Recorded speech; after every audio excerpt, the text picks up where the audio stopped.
واحد بيقول: معك لا أريد شيء على الأرض، عظة أو تأملات ألقيتها قداستكم في 14 أكتوبر 77 بالكاتدرائية المرقسية، سمعتها مرات عديدة تصل إلى 50 مرة ولم أمل من تكرارها، ولكن السؤال الذي أريد الإجابة عليه هو: لمن ألقيت؟ للرهبان أم للذين يريدون أن يكرسوا حياتهم للرهبنة أم للمتزوجين أم لعامة الشعب أم لمن؟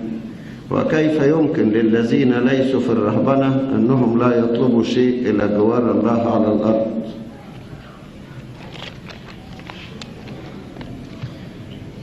هو مفروض في الإنسان المسيحي عموما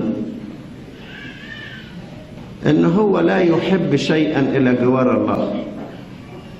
مش بس العبارة دي، من أجل كده الكنيسة المقدسة في رسائل الكاثوليكون اللي بنقراها بعد البولس، سواء كانت رسالة من يوحنا الرسول أو من يعقوب أو من بطرس إلى آخره،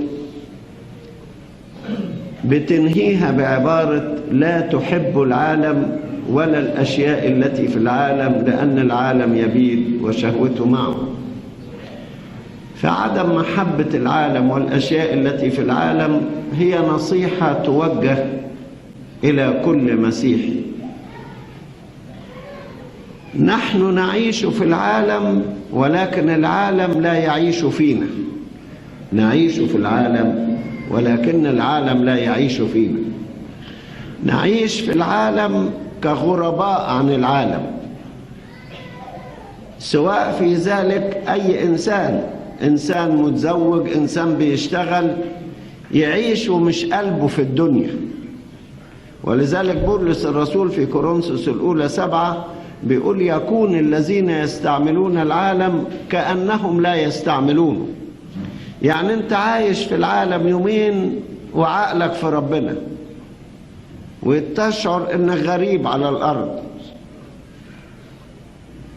وبولس يقول أكثر من هذا، يقول: غير ناظرين إلى الأشياء التي ترى بل إلى الأشياء التي لا ترى، لأن الأشياء التي ترى وقتية، أما التي لا ترى فأبدية. وهكذا كان الزهد في العالم فضيلة لجميع المسيحيين، بيشتغلوا بيتجوزوا، كبار صغيرين، رهبان مش رهبان، الكل لازم يكون زاهد.